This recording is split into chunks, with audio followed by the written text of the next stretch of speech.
Well, good morning, everyone. Welcome to PPA 535 Intergovernmental Relations. And let me make sure I've got this recording. Uh, so you are moving along very quickly toward the end of your program. I'm sure as all you are very much aware of, but it's good seeing everyone again. I just want to remind you of a couple things before we get into the discussion of this particular course. And I'm going to get you out of here early today, so I don't think there's any reason why we have to spend more than an hour, hour and a half this morning, and then you'll have the rest of your weekend to enjoy, and then we'll be back at it again then on Monday evening at 6 o'clock as per usual. Again, this is almost the end of your program, not quite, but you're almost there. After this course, you then have the PPA 570 Negotiating Dynamics course, and that's with Professor Gonchak. That will start the beginning of December. I think it's like December 12th or something like that. And then because of the winter break, that's going to be kind of an extended class because you get some time off for winter break. So I believe that one ends the beginning of February-ish. And then your final course in the program is going to be the PPA 540 grants course. That one begins in February and then will wrap up by March 29th. And so as of March 29th, that will be your last day of a course in the program. And then you'll just be putting your portfolio together if you haven't done that already and getting that portfolio submitted. Most people are doing a really great job progressing on the case studies. I think that I don't remember the actual number, but several people have finished all 5 case studies for 697. And so if you've done that, thank you very much.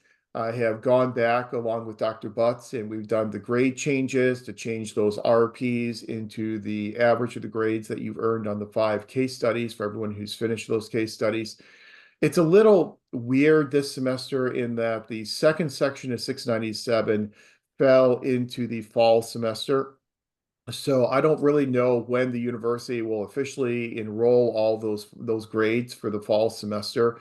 So if you don't see a grade appearing yet, if you finish all 5 case studies, you don't see a grade appearing yet for the second section of 697, don't worry about that. It's just maybe enrollment services takes them a while to get those grades actually posted. If you have not completed all 5 case studies yet, that's fine. You still have time to work on them. The final day to submit all 5 case studies will be April 15th, 2025, in order to graduate in the spring semester. Now, that's the absolute final date to turn in all the 5 cases. So hopefully you'll have the cases done and turned in and graded and over with long before April 15th. But April 15th is that last day to turn in those cases. Then May the 1st will be your last day to turn in the student learning portfolio. And I've included here on our 535 Canvas site an announcement that has a link to that video to show you the step-by-step instructions for how to complete and submit that portfolio. Again, that portfolio is just very simple. It's 3 parts. The first part, the initial and final skills self-assessment. The initial skills self-assessment you did in 500, and the final skills self-assessment that you will do once all 5 of your case studies are done in 697. Those 2 documents make up part 1 of the portfolio. Part 2 of the portfolio will be the pre and post instructional assignments from your core courses, exclusive of 500 and 697. So there are no pre or post instructional assignments from 500. The only document from 500 is the initial skills self-assessment. And there's no pre or post instructional assignment for 697 because you're doing the series of 5 case studies. So for 525 public budgeting, 577 human resources, 660 organization theory, 670 policy analysis, and 696 research methods. For each of those courses, you'll submit what was designated in the syllabus as the pre and the post instructional assignment. You can just submit them in part 2 of the portfolio as you submitted them in the course. You don't have to make any revisions or changes to anything. You don't need any approval forms. We got rid of that requirement, so you don't have to need to get signatures or anything at all like that. All you really need to do is just submit those assignments as they were submitted. Now, if you have questions about what was the pre and the post instructional assignment in a particular core course, reach out to that core course instructor if you don't see it in the syllabus, and they should be able to tell you what they designated as the pre and the post instructional assignment. I know in our 660 course, the pre instructional assignment was comprised of those discussion board posts. I think he had like 5 discussion board posts. Those were the pre-instructional, and then the post-instructional was the final organizational analysis paper. If you did not save those discussion board posts for your pre-instructional for 660, that's okay. Don't worry about it. Just submit whatever you have, and that's going to be good enough. We don't really, whenever I review your portfolio and Dr. Butts looks at it, we don't really go back and we don't regrade anything. We just make sure that it's organized well. You have all the documentation that you've been able to keep a hold of during your time in the program. So don't lose any sleep if you're missing some of those discussion board posts for the pre-instructional for 660. It really is not a big deal. You're not going to have your portfolio denied because of something like that. So just whatever documents you still have, those go into part 2 of the portfolio, the pre and post instructional assignment. And then part 3 of the portfolio will just be those 5 case studies that you submitted as part of 697. You again don't have to make any changes to those cases. Just submit the cases as you submitted them in 697. Put those into part 3 of the portfolio. Those 3 parts then comprise the student learning portfolio. You then go into OneDrive, and everyone has that OneDrive chiclet there on your single sign-on page. And just in OneDrive, just create folders, part 1, part 2, part 3, put the documents in each of those relevant folders, and then share that with me. And you'll just click the share button, and you just put in my email address, and then that will share a link to my email. I'll be able to follow that link, go and take a look at your portfolio, and then approve your portfolio. Yeah, I'm just reviewing the portfolio just for organization purposes, and we use it as an assessment type of document. So I'm not regrading anything, so you don't have to worry about revising anything you put in that portfolio. Then what I will do is once I review the portfolio and I will approve it, I'll then send the approval to Geraldine. Geraldine will then tell Enrollment Services that you have cleared your portfolio requirement. And then about 2 weeks after that, when you look at your unofficial transcript, you'll see at the bottom of your unofficial transcript, you will have a notation that will say graduate project completed. When you see that graduate project completed, that means that your portfolio has been approved, and Enrollment Services has then noted that on your transcript. So that's the process that we're looking at. Again, portfolio is due no later than May the 1st. Your 5 cases are due no later than April the 15th. Everyone's doing fine on the cases so far, so I think everyone has a really good idea of what to do, and I think all the grades are in the A and B level. I think everyone who's finished 697 has gotten an A in 697, so everyone's doing well. So Can you open her the door, Crystal? if you have any trepidation about turning in any case studies, my advice is don't have that trepidation, because it's all going to be fine and everyone's doing well. And I think that, the cases are pretty self-explanatory, and the grading rubrics kind of tell you pretty clearly what you need to do in order to successfully complete the case study. So that's kind of where we are, but I do want to point out one administrative thing to you. On July 10th, Geraldine sent out an email to the entire cohort reminding you to apply to graduate.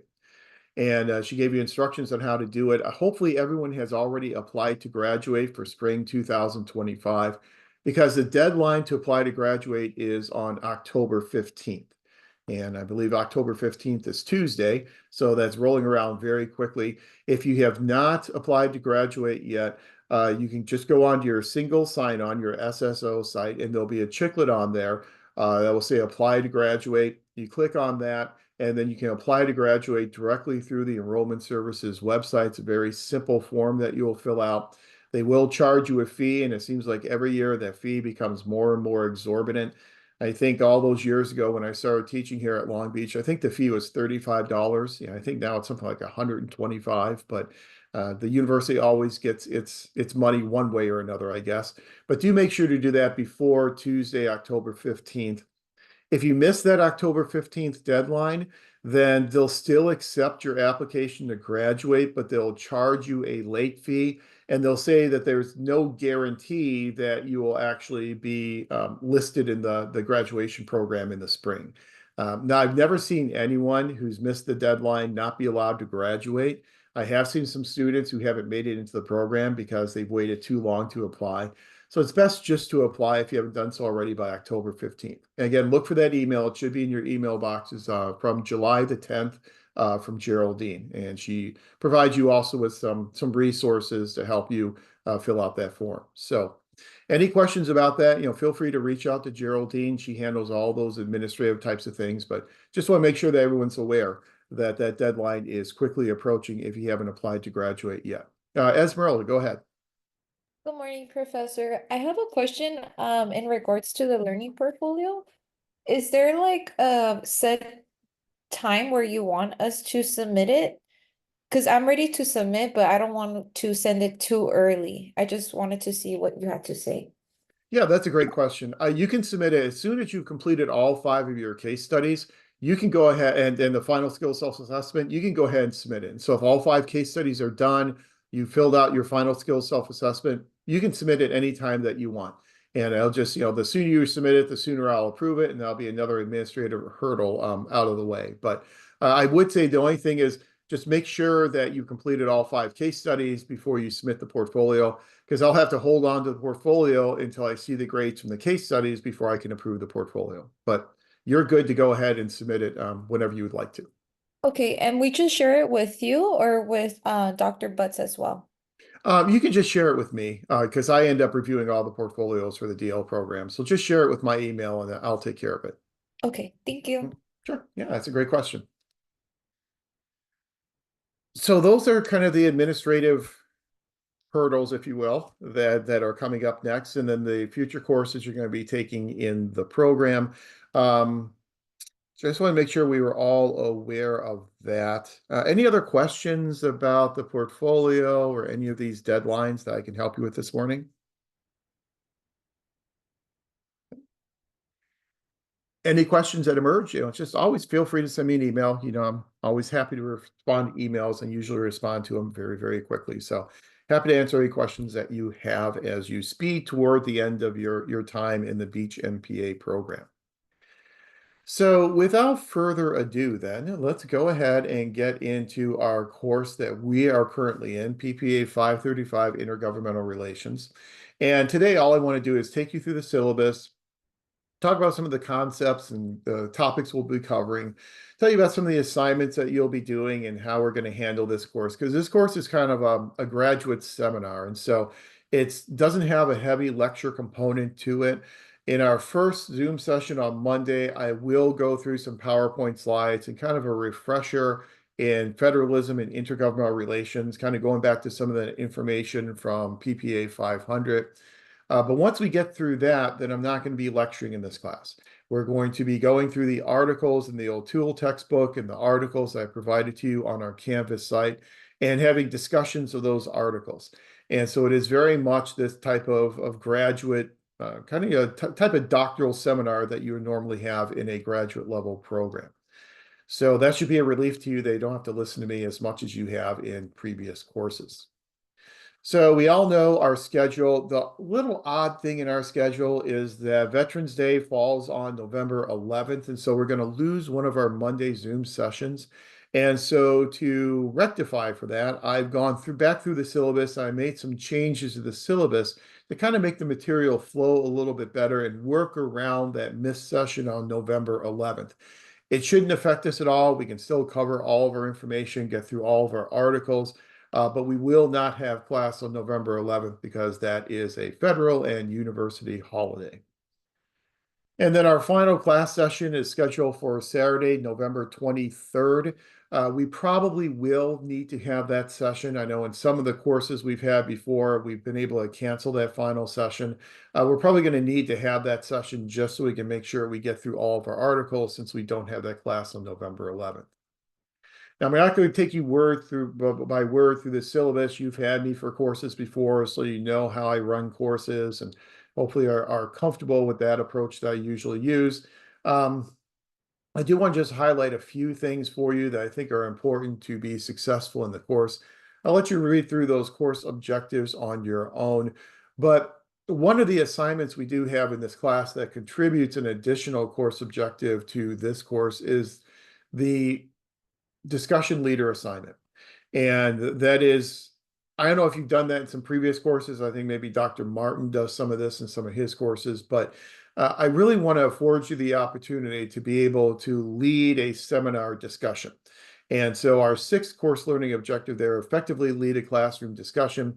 that really fits in very nicely with our NASPA universal required competencies that you're all very familiar with by now.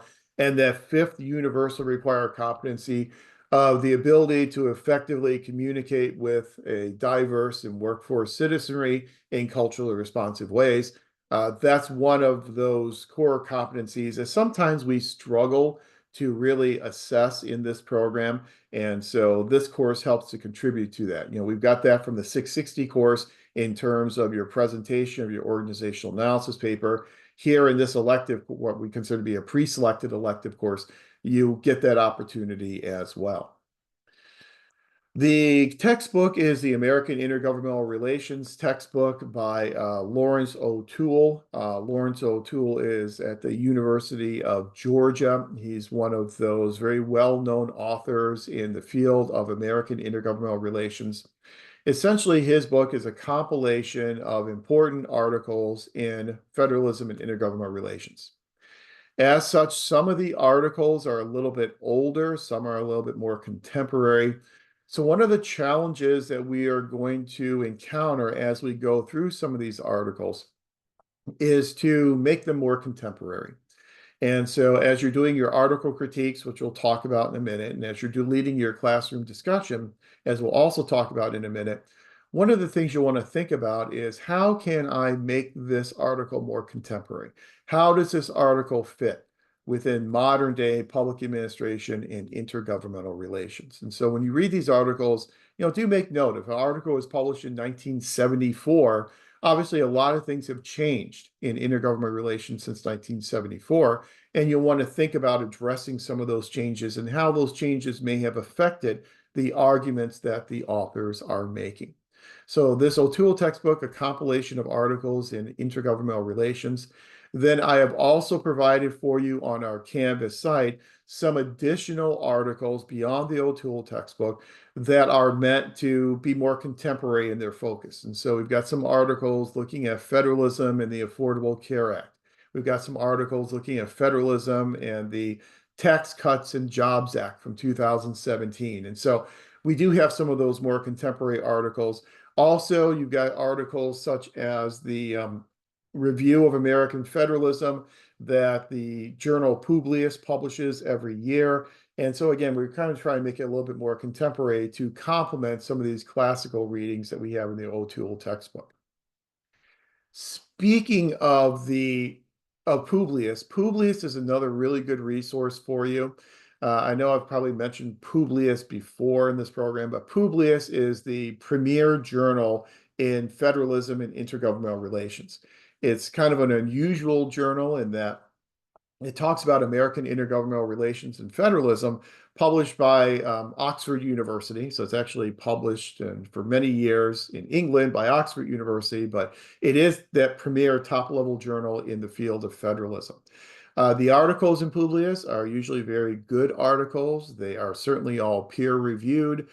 They go through a rigorous review process. I've published in Publius before, and I know that the most rigorous review process that I had was the article I published in Publius many years ago, far more rigorous than any other review process I've ever gone through before in my academic career. So it's a great resource to, again, kind of make it a little bit more contemporary and apply some of these topics to modern day public administration and intergovernmental relations. Then we're also going to read a few of the Federalist Papers. I know we looked at Federalist Papers back in the 500 course. We're going to look at a couple of those Federalist Papers again in this course, 10 and 39. So you've already read those, but it's been about almost 2 years since you've read those. And so we're going to go back and take a look at those again, especially focusing on number 39 and what 39 says for us in terms of this balance between being a national constitution versus a federal constitution, being centralized versus being decentralized. And it's always good to look at what the framers actually thought. And when you read those Federalist Papers, you can actually see into the thought process of those framers of the Constitution. Also, I've got a link on our Canvas site to the Anti-Federalist Papers. We're not going to spend a lot of time going through the Anti-Federalist Papers, but just to make you aware that there is kind of this counterbalance, that the framers like Madison and Jay and Hamilton wrote the Federalist Papers arguing for this new constitution, this new balance of power between national and state governments. But then we had the anti-federalists, and they wrote the anti-federalist papers arguing just the opposite. And so I provided those for you in terms of context to place the Federalist Papers within.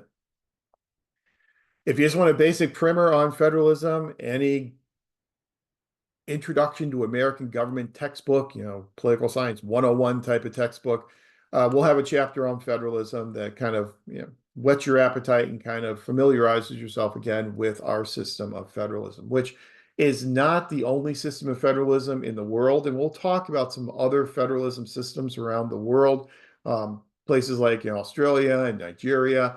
But our system of federalism is relatively unique, and we'll talk about some of those unique aspects as we go through the next 6 weeks. So the requirements for the course, I'm sure you've already had a chance to take a look at the syllabus, but you'll be doing 2 article critiques. So those article critiques will be critiques of articles either from the O'Toole textbook or from the articles that I provided for you on the Canvas site. So these are the articles that have been provided to you either in a textbook or on Canvas. They're articles that we are all reading. So everyone in the class will be reading those articles. You will produce 2 written article critiques, one on one article and one on another article. The articles you choose as the subject for your article critiques, completely up to you.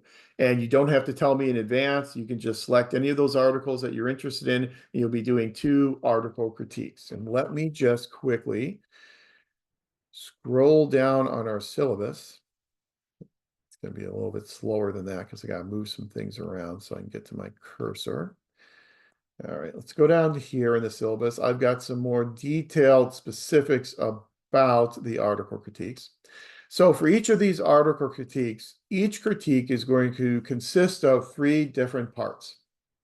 The first part, the more descriptive part, will be a basic description of the article. What are the author's primary arguments? What are the main points made by the author? So this is the part where you're just kind of describing the article to me and the author's arguments. You've read the article.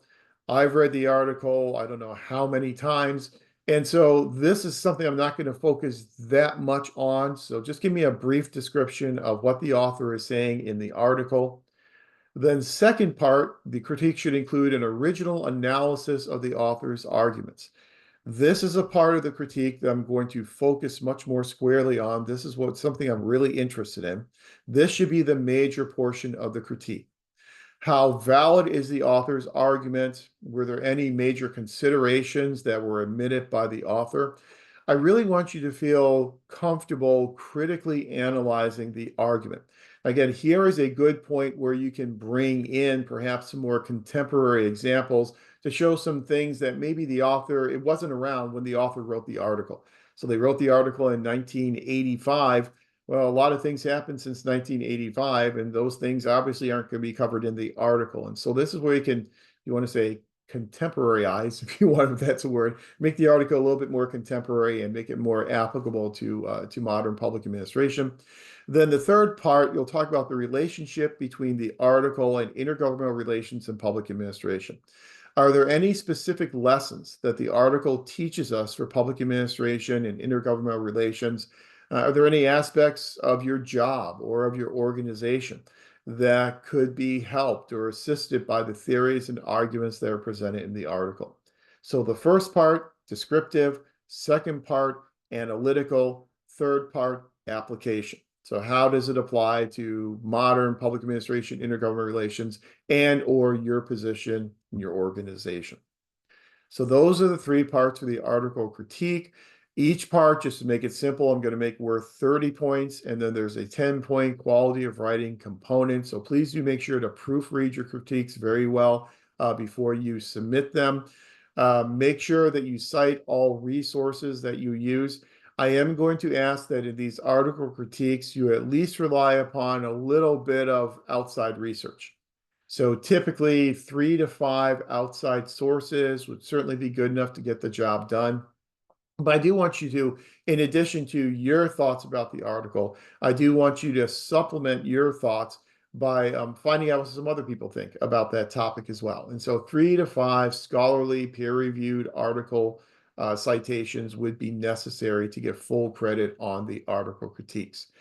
Now, you know my approach to writing assignments is that I'm a big believer in parsimony. I like when things are as concise as possible. So say what you have to say and then get out as quickly as you can. This is public administration after all. These article critiques tend to be in the range of about 3, 4, 5 pages. They're not terribly long. I think you can address all 3 parts here within 5 pages pretty easily. Emily has the great question in text chat. Are we allowed to critique the same article we lead a discussion on? Yes, you are. And so if you want to save yourself a little bit of work, whatever article you're leading your discussion on, you can do one of your 2 article critiques on that article as well. So that will save you a little bit of time and a little bit of effort. So yes, Esmeralda, go ahead. So for the second one, do we have the choice to select any article as long as we submit it before that article is presented in class, correct? Exactly. I'm glad you said that. That's a really great point. I do ask that there are no established due dates for the critiques, but I do want you to submit the critiques before we discuss the article in class, because I want your critique to be informed with your reading of the article as opposed to what we discuss about the article in our class session. So yes, both of the article critiques will need to be submitted before that article is discussed in class. And yeah, Maria asked a question, can you present our article before the presentation date? You mean turning in the article critique? Absolutely, you can turn it in before we talk about it. You will need to turn it in before we talk about it in class. If for some reason there's an article that you want to do, but you're not going to be in class that evening because it conflicts with your schedule, let me know and we can move articles around if necessary to kind of accommodate those changes in schedule. But these will have to be turned in before we discuss the article in class. As always, use APA formatting. I'm not a huge stickler on APA, but I will point out if the citations are not in APA format, I'll point out what's wrong with them and how to put them in APA format. I'm not going to take off a ton of points if it's not completely in APA, but do try to adhere to APA. You've probably been using APA throughout your entire time in the cohort, so hopefully you're pretty conversant in APA by this point in time. But 3 to 5 outside sources will be required in order to get full credit. So do make sure that you include those outside resources. Okay, and again, you can select any article from the O'Toole textbook. You can select any article that I provided for you on the Canvas site. Completely up to you. You don't have to let me know in advance. Do your critiques on any 2 articles that you choose to do it on. The vast majority of people do one of their critiques on the article that they're leading a discussion on, and so it makes rational sense for the sake of time. You don't have to do that. If you want to do your critiques on 2 additional articles beyond the one that you're discussing in class, that's absolutely fine as well. So I leave that completely up to you to decide. Then you have this discussion leader assignment. And again, this is more of a discussion leader as opposed to like the presentation you did in 660. In 660, you did a presentation of here's my organizational analysis paper. This is not a presentation, even though I slip up every now and then the syllabus and say presentation. This is a classroom discussion leadership assignment. And so what you'll be doing is you'll be selecting one of the articles, again, from the O'Toole textbook or one of the articles on the Canvas site. And I've provided you with a spreadsheet. And that spreadsheet is in our announcement section on our Canvas site. And I update it every day as people sign up for articles. But you'll be sending me an email if you haven't done so already. And in that email, you'll tell me which article you'd like to lead a discussion on. I'd recommend that you give me maybe three or four different choices, just in case by the time I get your email, that article is already spoken for. But if you want to see which articles are already off the table and people have already selected, I just this morning uploaded the new version of the spreadsheet. I think we have 9 or 10 people who've already signed up to lead discussions on articles. So those articles are already spoken for, they're off the board. But if you don't see someone's name listed next to an article, that means it's still up for grabs. Send me an email, let me know this is the article that you'd like to discuss. And then just in case, give me a couple more, just in case by the time I get your email, someone else has already claimed that article. I can then make sure you at least get one of your top choices. So everyone will lead a discussion of one of the articles. And this is a discussion leader assignment. So I'm going to evaluate your discussion leader assignment based upon how well you have been able to facilitate discussion. These discussions for each article usually last about 30 to 45 minutes. Now, again, it's going to depend upon the article. You'll notice if you look through the O'Toole textbooks, some of the articles are relatively brief and very descriptive in nature. Those very brief and descriptive articles, there may not be quite as much meat on the bone, so to speak, in terms of a discussion. So maybe that discussion will not be able to go the full 30 minutes. But if you do have an article that is a very layered, very in-depth article, and there are some of those in this O'Toole textbook, you certainly will be able to have a discussion that will go 30 to 45 minutes. But I'm looking at how well you can engage your classmates in a discussion. Now, leading a discussion is not easy. Sometimes you will ask a question and you'll just hear crickets. So you need to be patient. So if you ask a question and no one's really responding, think about rephrasing that question. Maybe if you ask that question a little bit differently, it'll make more sense to folks. And then people will start jumping in and answering that question. Be patient. So if you ask a question and people are not answering right away, don't just jump in and answer the question for the class. Maybe rephrase the question and try and get people involved. I've used this type of assignment for many years now, and we always have robust discussions because people will contribute to someone else's discussion because they want them to contribute to their discussion. It's kind of like that log rolling type of relationship we see in Congress all the time. So usually it's not a problem getting a good discussion going on an article. My advice to you, though, to think about before leading your discussion, number one, be familiar with the article. Ostensibly, we've all read the article because it's been assigned to all of us. So everyone's read your article before. So they're going to kind of know what's in the article. But if you know what's in the article better than anyone else, then you're going to be the expert on the article. So be familiar with the article. Go through it several times. Do active reading. Make sure you make notes of the important points. And so you're kind of the expert on this article. Prepare questions for your colleagues to respond to. And usually you want to do that in advance. So, actually write out questions that you want people to respond to. So you're just not trying to think of questions on the fly, and prepare more questions than you think that you will need. You may be surprised if you haven't led one of these discussions before, but I think you probably have, that the questions you put together, like 3 or 4 questions, you may burn through those 3 or 4 questions within 5 or 10 minutes. And then where do you go from there? So put together more questions than you think you'll get through. You think you'll be surprised how many questions you'll get through in your discussion. Be flexible in using follow-up questions that flow from the discussion. This is one of the tricks of leading a discussion. You want to have a good free-flowing discussion where you can have follow-up questions and kind of follow theories and kind of follow ideas to their conclusion, but you also don't want to end up digressing. And so you don't want to go down some rabbit hole and then forget where you're at with the article. But ask some of those follow-up questions, allow the discussion to kind of flow organically. And I think those are oftentimes the best discussions.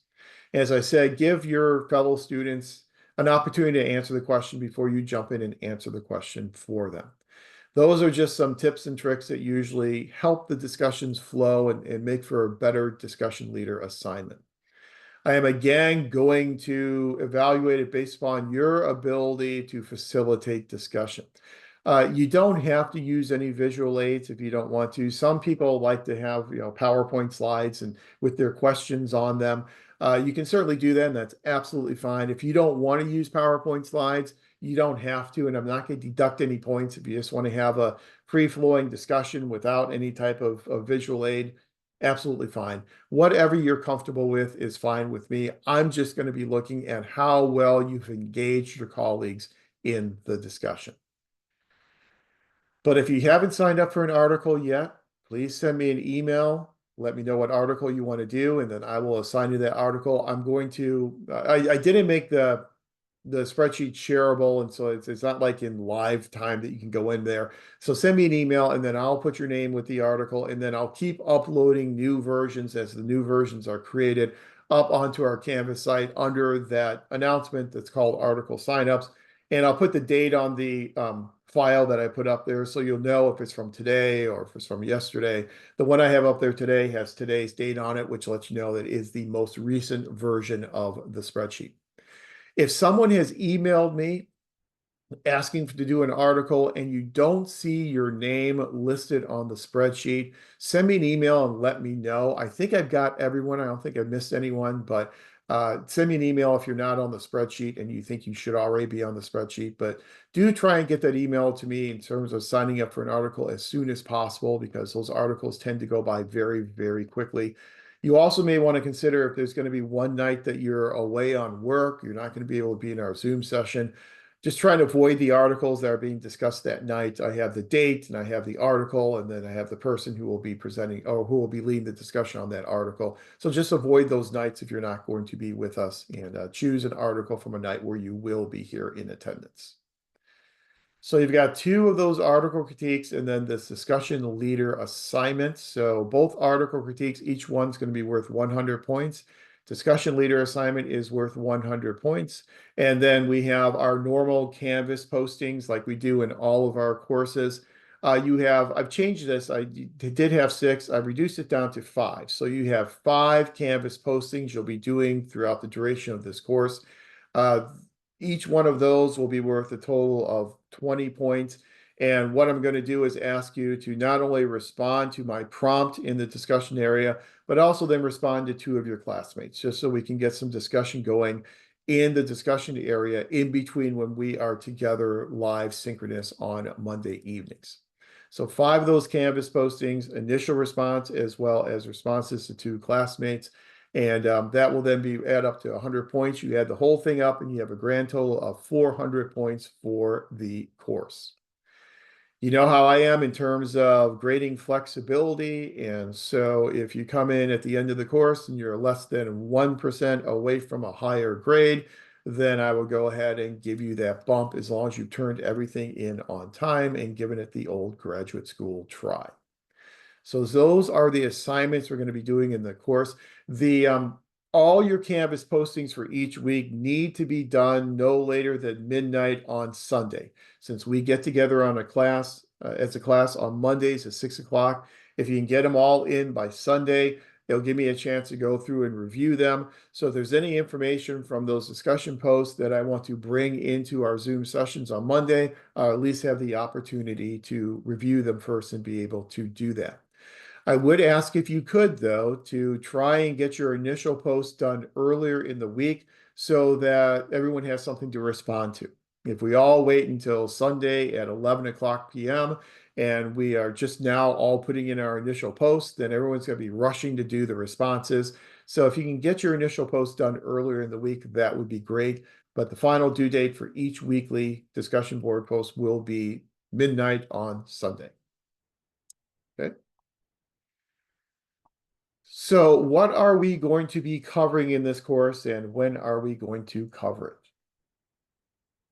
Again, I had to make a few changes because I'm not having the November 11th session. So basically what I have done is I've taken what normally is 2 weeks, I've consolidated it together into our Monday session coming up this Monday. And so we're just going to cover a little more information on Monday than we normally would. Esmeralda, go ahead. Thank you, Professor. In terms of the Canvas discussion posts, did you mention that originally there was 6, but now there's only 5? Yes, yeah, we're only doing 5 this semester. Okay, and the discussion posts, what are those going to be about based on the readings of the book? Yes, and in fact, let me go ahead and just share them with you. So let me just skip out of here and go into our Canvas site. And I'm glad you mentioned it. Probably makes sense just to take a look at them now. So I'll share out my screen and just give me a second to get where I need to go. I got to move a couple things around. Okay. All right, hopefully you are seeing the Canvas site and the discussion board form that we are going to be using. So just give you an example, here is discussion forum number 1. This is constitutional foundation. So this is the first one that is due. And for discussion forum number 1, given your reading of the U.S. Constitution, discuss the proper roles of the federal and state governments, which level of government should be dominant, provide evidence from the Constitution to support your opinion. On Monday night, we'll talk about the exclusive powers of the national government, exclusive powers of state governments, and then some of those powers that are shared by both levels of government. You can use that information as well as your reading of the Constitution to then talk about which level of government you think should be dominant and why you think that level of government should be dominant. Now, you can approach this discussion forum in a couple of different ways. One way you can approach it is to approach it from a kind of generic type of approach in terms of, well, I think on most issues, the national government should be dominant, and this is why, maybe because of externalities and the spillover effects from one state to another, you have to have a parent government that has the responsibility for that issue, as opposed to leaving it to each individual state. So you can kind of discuss it kind of from that generic type of perspective. If you want to get a little bit more specific, you could do that as well and talk about it from a specific issue-based type of analysis. So you can say, for this essay, I'm going to focus on, environmental protection issues. And in the area of environmental protection, I think that the federal government should be dominant. And upon my reading of the Constitution, this is why. If you want to talk about economic issues, and the federal government should be dominant because of the Commerce Clause in Article 1, Section A of the Constitution. So you can either approach it generically, or you can look at it from a specific issue type of based analysis. Either way is fine, but here you're just talking about, based on your reading of the Constitution, which level of government you feel should be the dominant level. And so that's your first one. Your second one here, the balance of power between governments. This is where we are going to get specific into an issue. So if you took an issue-based approach to discussion forum number 1, select a different issue then here for discussion forum 2. From your perspective, select one intergovernmental issue that you are familiar with and address the following questions. What are the roles and functions of the different levels of government in this issue? What is the present balance of power between the different levels of government relative to this issue? How has this balance changed over time, and was the change influenced by politics? So you're looking at one specific issue and answering those 3 questions. And then, as always, responding to 2 classmates for each one of these. Let's see, forum number 3. This is where we look at governments as lobbyists. This gets us into our political aspects of intergovernmental relations. When federalism questions are framed as political rather than constitutional ones, governments are placed in the position of lobbying Congress for their interests. Select one public interest group and discuss how it has lobbied Congress lately. How successful has it been? When we do our political aspects of federalism discussion, you'll read some of the articles, such as the Camissa article, which talks about how governments have had to take a more political role in kind of fighting for their rights, and how they've pushed back on the national government in a political way by actually lobbying Congress. And not only do we see state governments lobby Congress, we also tend to see some local governments lobby state legislatures as well. So here I'm asking that you select one public interest group. And by public interest group, we're talking about a true public interest group. So we're talking about an interest group that represents governments. And so National League of Cities, National Conference of State Legislatures, U.S. Conference of Mayors, National Governors Association. Those types of things we consider to be public interest groups because they are representing governments. And as we'll talk about when we talk about political aspects, we'll see that the functions and the roles and the strategies used by these true public interest groups are oftentimes much different than the roles and strategies and techniques that are used by other more traditional interest groups. So here you're selecting one public interest group and talking about how it has done its lobbying. So that's our political aspects. Then for number 4, we're going to be looking at the utility of intergovernmental grants as political tools. So one of the themes of the class is utility of intergovernmental grants as political tools in American intergovernmental relations. Please select one intergovernmental grant that you have experience with or that you're interested in, and develop a posting in which you advocate changes to this grant to enhance the efficiency and or effectiveness of that grant. Please make sure the changes you're recommending have intergovernmental components. So you're going to select one intergovernmental grant, a grant that flows federal to state, federal to local, state to local, but it's got to be a grant that involves more than one level of government. And then for that grant, I want you to recommend to me some changes to that grant that you think would make that grant more effective. So this allows you to be a little bit creative in terms of coming up with some of those reforms to that grant that you have selected. So, a lot of people talk about things like CDBGs, community development block grants. Those are very popular ones that are discussed, but really any grant that you are familiar with that involves more than one level of government. And then our fifth and final one, negotiating and bargaining in intergovernmental relations. We have a great article in the O'Toole textbook that will really tell us that we need to change the way in which we look at intergovernmental relations. And instead of just looking at from a formal institutional perspective, we need to look at intergovernmental relations more from the perspective of bargaining and negotiation. Because a lot of what happens in intergovernmental relations happens outside of the letter of the law, happens outside of this enabling legislation, and occurs within the context of negotiations and bargaining. So one of the most interesting dimensions of our discussion is the recognition of negotiation and bargaining in intergovernmental relations. For this week's, sorry, it's Canvas, I still sometimes call it Blackboard, it's Canvas posting. Please select one example of intergovernmental bargaining that you have participated in or are familiar with. Discuss this bargaining, including the issue at hand, the participants involved, and the outcome of the negotiation. The article we'll read in O'Toole really gives us some interesting examples of how local governments have bargained and negotiated with the federal government. Things such as federal government tells a local government, you're going to have to test your water for this type of a pollutant. And the local government said, okay, that's fine, but we're going to charge you for all the water that is being used in the testing because this is your order, this is your rule, not ours. That's the type of outside of the letter of the law type of negotiation that goes on that really characterizes a lot of the nature of our intergovernmental relations. And so that's discussion forum number 5. Again, in these discussion forums, as you respond to these prompts, be as concise and parsimonious as you can be. Usually a paragraph, 2, 3, usually it's going to be enough to respond to the prompt.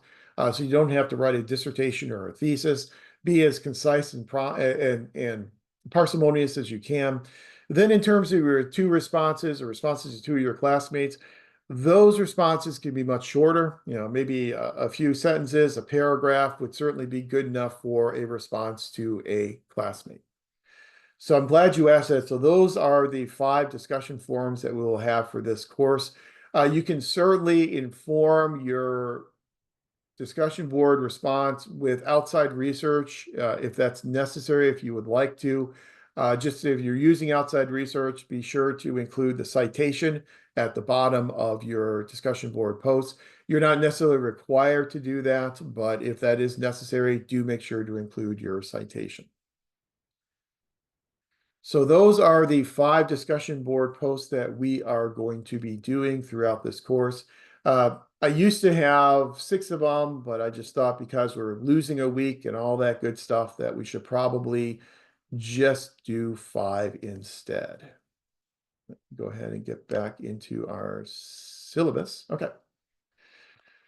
So what are we going to be covering? As you know, this morning is going to be very short, just talking about the introduction to the course syllabus, and just giving you all the information you need to be successful in the course. Then on Monday, we are taking basically what normally was 2 weeks. We're going to put them together into 1 week. And so we're going to be looking at kind of the background and foundations of American intergovernmental relations. So we'll talk about the constitutional basis of American federalism. You can review the Articles of Confederation again if you would like. We talked about those in the 500 course. I've also got the Constitution on there and the Federalist Papers on there as well that you can take a look at. The discussion that we'll have of the Constitution will revolve primarily around just the aspects of the Constitution that have bearing on intergovernmental relations. So we're not going to go through all the 7 articles and 27 amendments like in 500. We're just going to focus on those aspects that really have an impact on intergovernmental relations. Under the current spreadsheet, and this may have changed because I know people are emailing along the way, but in our current spreadsheet, I think Carrie Ann is signed up to do Federalist Paper number 10 on Monday. We then also have, I will do the discussion of the Constitution. We then have 3 foundational types of articles, which you'll see here. The articles by Morton Grodzins, The Federal System, D.L. Wright, Models of National, State, and Local Relationships, and Martha Durthick, Her Paradox of the Middle Tier. Those 3 foundational articles we will discuss on Monday as well. If anyone's interested in signing up for those, send me an email and you can lead a discussion on one of those. If no one signs up for those, then I am happy to lead the discussion on those articles myself. It is a quick turnaround, so if you are signing up for one of these articles we're going to discuss on Monday, that means if you want to do your article critique on that article, you're going to have that article critique turned in before class on Monday. So it's a real quick turnaround. You've got just over, about 50 some hours in order to do that critique. So that critique would have to be turned in before class on Monday. And I recognize that's a quick turnaround. So I'm more than happy to lead a discussion on those 3 articles if necessary. So that's on Monday, and I will start out with a little bit of kind of quasi lecture material, again, looking at exclusive functions of the federal government versus exclusive functions of state governments versus the shared functions between the governments, and talk about some of those background types of topics, then talk about what the Constitution has to say about federalism. Then we'll move into our Federalist Papers, Federalist number 10 and Federalist number 39. And then we'll do those 3 articles, Grodzins, Wright, and Durthick. Then our second week together on the 21st, we'll be doing the political aspects of federalism. So your relevant articles out of O'Toole, the Camissa article looking at how governments function as interest groups, the Ohm Bowman article, and that is in fact her name, Ann Ohm Bowman, Trends and Issues in Interstate Cooperation. We'll look at different ways in which governments and which states have cooperated with each other. We'll talk about interstate compacts. We'll talk about uniform legislation. We'll talk about legal challenges and different ways in which states have joined together and joined forces to push back on the national government. And we'll talk about some of the reasons why some states choose some approaches while other states choose other approaches. Another Durthick article, Ways of Achieving Federal Objectives, which talks about some of the strategies the national government uses to induce, and that's a nice word I'll use, to induce state and local governments to abide by national goals and objectives. And then the DeWitt article, Beyond Preemption. We'll talk about the idea of how the national government preempts state governments, how state governments preempt the decision-making of local governments, and kind of the extent of preemption and how, in some ways, we have moved beyond preemption and provided some more protections, if you will, to state and local governments whenever their decision-making is being preempted by the national government. In week number 3, we'll get into my favorite topic, which is fiscal federalism. And we'll talk about how intergovernmental relations are affected by money. And we'll talk primarily about different types of grants. You've got the break article, The Economics of Intergovernmental Grants. Philip Moneypenny, and there can't be a better author's name than Moneypenny for a finance article, but Philip Moneypenny's article, Federal Grants and Aid, talking about where these grants come from and how these grants are kind of a part and an outgrowth of our federal system. They're not a perversion of federalism, they're more the result of federalism. My favorite article, which is Alberta Sprage's article, Entrepreneurial Cities. This is a very layered article, a very in-depth article that looks at how cities have really started to become entrepreneurs, especially in the way in which they issue debt, the way in which they borrow money, and how they've used some of these entrepreneurial strategies in order to try and circumvent some of the regulations placed upon them by the national government. And we'll see state governments try and circumvent national laws. We'll see local governments try and circumvent state laws and state limitations.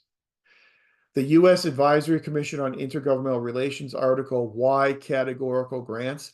So why these very specific categorical grants have become so popular in American federalism. And why do we see the national government using these very specific categorical grants as opposed to affording state governments more flexibility with these much more flexible block types of grants? The Bernori article, Financing Local Government in a Changing World, a really fascinating argument about how governments have changed and how governments have not changed.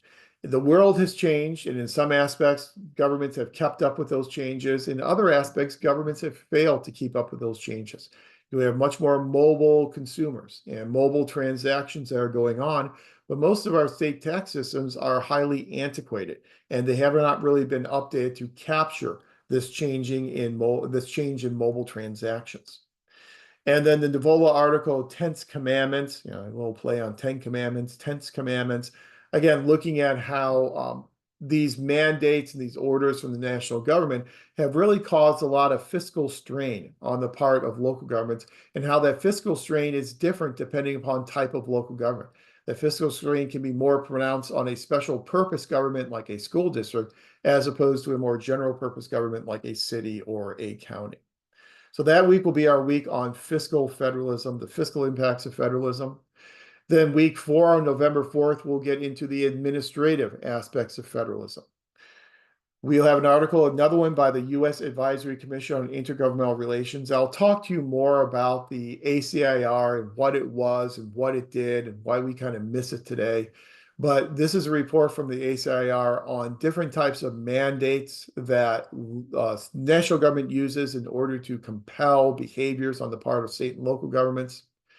The Paul Posner article, The Politics of Unfunded Mandates, talking about why the national government feels so free to impose these unfunded and partially funded mandates upon state and local governments, and then why state governments complain about national unfunded mandates, but then turn right around and impose unfunded mandates on their local governments.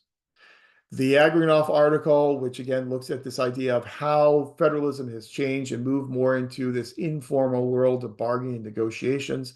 And then the O'Toole article on American intergovernmental relations, kind of giving you a, this is where we have moved in the world of intergovernmental relations, at least at the point in time of publication of that article.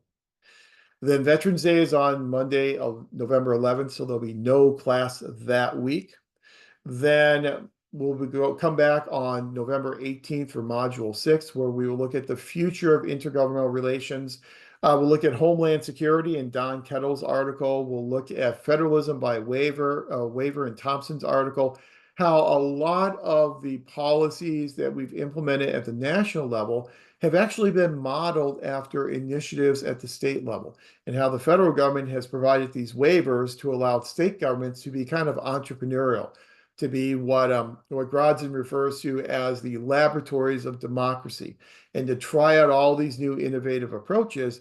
And then those innovative approaches, when they work, then get adopted by the federal government and then imposed upon all states.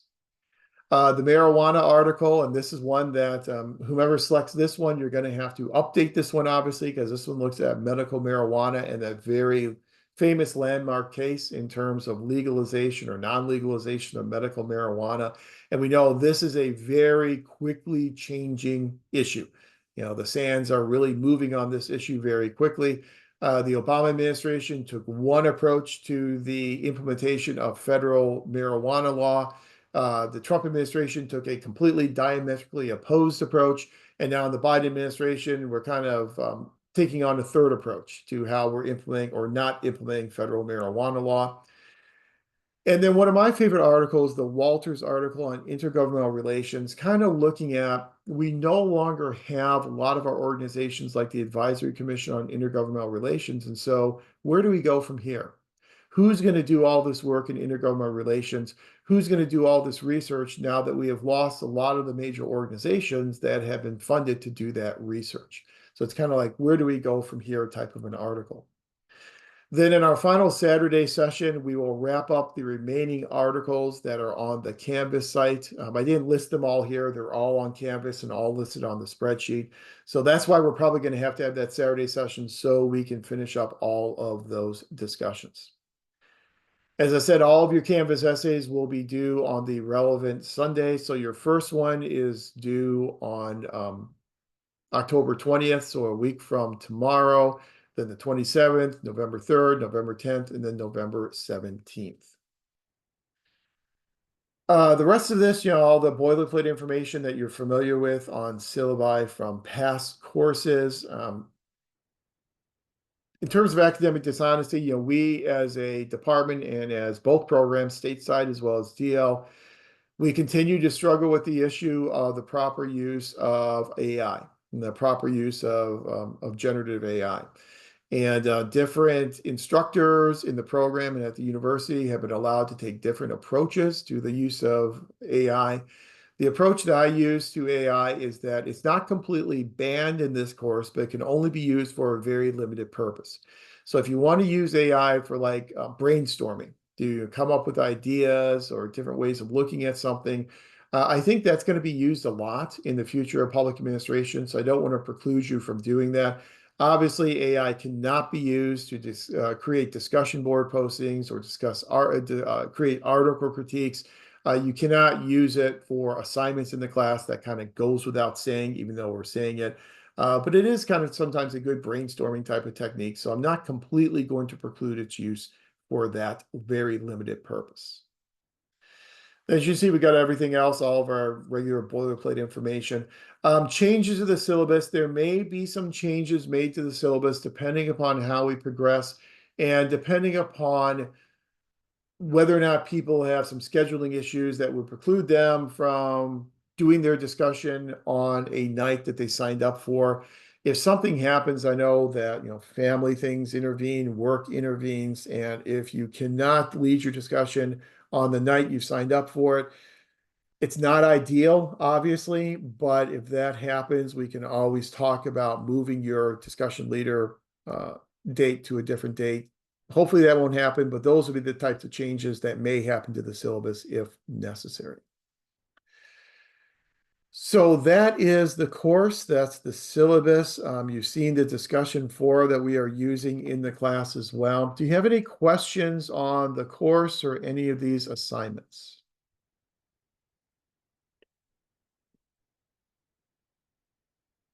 Okay.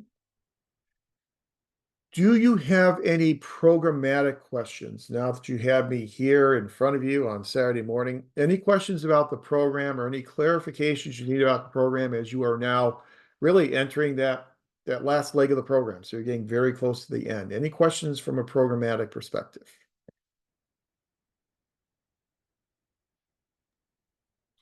Uh, Professor Powell, can you hear me? Yeah, I can. I have a question related to my workplace's um, tuition reimbursement. Because of the 697 courses say RP instead of having a grade for now. Is there anything that you can provide myself or perhaps other people in the program who need some sort of verification that this is like a valid thing so we can get reimbursed for these classes? Absolutely. And that's a great question. I've done that in the past with previous cohorts. Yes. What I will do is just send me an email, and anyone who's in that situation that needs a letter on 697 for reimbursement, just send me an email and I will provide you with a letter on letterhead saying that the report and progress grade is the acceptable grade in 697 that demonstrates acceptable progress toward the completion of the 5 case studies. And I have a little blurb that I can include for you that should be good enough for your employer to get you reimbursed. Great, thank you. Yeah, happy to do it. I've done it in the past. So just anyone in that situation, send me an email and I'll be happy to get that to you. Anything else from a programmatic perspective that you need from me at this point? I'm hoping everyone's already applied to graduate. If you haven't, do that by Tuesday to save yourself a little bit of money. We've all advanced to candidacy, so that's all been taken care of. So once you apply to graduate, essentially you have crossed those administrative hurdles. And so from a university perspective, that's all done. When you apply to graduate, the university will then go and do a grad check, and they'll just make sure that you are taking all the courses that were listed on your advancement to candidacy form, which everybody is. And then they'll again, whenever you finish up your portfolio, we'll alert enrollment services. That'll be part of their grad check, and they'll make sure to check that off of your to-do list. But just again, make sure you get all those cases turned in no later than April 15th. I'd recommend doing them as quickly as you can, just so you don't have that hanging over your head for months and months. And I think that that's something you can do relatively quickly. Again, these case studies are not terribly long. Your analysis is usually going to be about 5 to 7 pages. Some of the case studies are a little bit more in depth than some of the other case studies. You know, there are some moving parts in the 696 case study, doing the same type of thing that you did in the 696 course, putting together an evaluation design. What you're doing for the 670 case study, the same type of thing you did in 670 in terms of putting together your policy analysis and identifying stakeholders. So you should be really familiar with all of that. Your organization theory case, the case itself, it's not my case, it's Dr. Baber's case. I think the case itself is a little dense in terms of being the case, but what you have to do for it, I think, is pretty straightforward. And that you're just make sure that you are incorporating authors into your discussion in 660. So make sure you're bringing in authors that we talked about in the 660 course that are relevant to apply then to that case study. The 577 is a very straightforward one. I think everyone's doing really well on that one. It's really a very straightforward, I won't say simple, but a very straightforward case study. You describe the situation that's going on, make reasonable recommendations. Just make sure that the recommendations that you're offering are reasonable recommendations. And then for the budgeting one, is just kind of going through all those requirements in the spreadsheet, putting together a spreadsheet. Make sure you have those 3 tabs in the spreadsheet as required in the grading instructions. And I'll go through and I'll look at your numbers and make sure your numbers align with what they should be. And even if your numbers are off a little bit, like calculation errors are not going to hurt you that much on the case. And I think everyone's doing really well on the budgeting case as well. So you're just kind of turning in those spreadsheets so you don't have a whole lot of writing that you're doing in the budgeting case. So I think these cases, if you haven't started them yet, are cases you can get done relatively quickly. And I wouldn't be intimidated by them. So I would just go ahead and jump right into them and try and get them done as soon as you can. But do make sure they have to all be done by April 15th and portfolio turned in by May 1st if you want to graduate in the spring. What we always do for graduation in the spring is there is a university graduation ceremony that I guess they've had a contract with Angel Stadium now for several years. They do the university-wide ceremony. Not all of our students go to that one. It's completely up to you whether or not you want to go to the university one. But we do a department one as well. We usually do it the day before the university graduation ceremony. We do that one here on campus. We do it in person on campus. We do it outside the outpost, which is right outside the SPA building on that big grassy area. It's usually a really nice event, and the vast majority of graduates usually come to that one. You can bring guests, you can bring your family to that. We do that usually in the morning, like I said, typically the day before the university graduation ceremony. It's a bit more personal, a bit more intimate type of ceremony than what you would get at the university level. And so everyone will have the opportunity to have your name read, and Dr. Butts will read your name and will read the bio that you provide to him, where you want to thank your family or whatever you want to do. And you get to come across the stage and you get to shake hands with the faculty. And we also give out some awards, and Dr. Butts will do a keynote address. And typically we invite someone to come and provide their own keynote address as well. Usually it's a graduate of the program. You know, in the past we had Sheriff Luna, who's now the LA County Sheriff. When he was police chief in Long Beach, he's a graduate of the program, and so he came and provided a keynote address. Last year we had Professor Dina Berg, who also is a graduate of the program, who teaches in the program. She came and gave a keynote about nonprofit management, and so it's usually a really nice ceremony that I think you'll enjoy. And it's a ceremony for all graduating students, regardless of whether you're in the stateside program or the DL program. It's for all students to participate in. You'll get more information about that later on, you know, as we get closer to it in, I think, like March or April. Then you'll get an email from Geraldine. She organizes it, and she'll send you out an email asking, you know, for you to RSVP and how many people you're bringing, and then to provide a brief bio that Dr. Butts can read whenever he acknowledges you on the stage. Yeah, I don't have any information on the Latinx one yet. I'm not familiar with that one, but I'll see what I can find out about it. And yeah, the department, when all that information is going to come out, usually in March, I believe it is when it comes out. So keep an eye out on your email, and you'll be getting all the information that you need for that one. But usually it's a really nice ceremony. All the faculty show up, except for probably Dr. Baber, who doesn't teach in this program, but he's usually gallivanting around Europe somewhere. But other than that, all the faculty are there, and it's a really nice event. And we provide food and drink for you as well. So a good morning to celebrate your success in the program. Okay, that's all I have for you today. So we really were very concise and finished it up very quickly, which is good for all of us.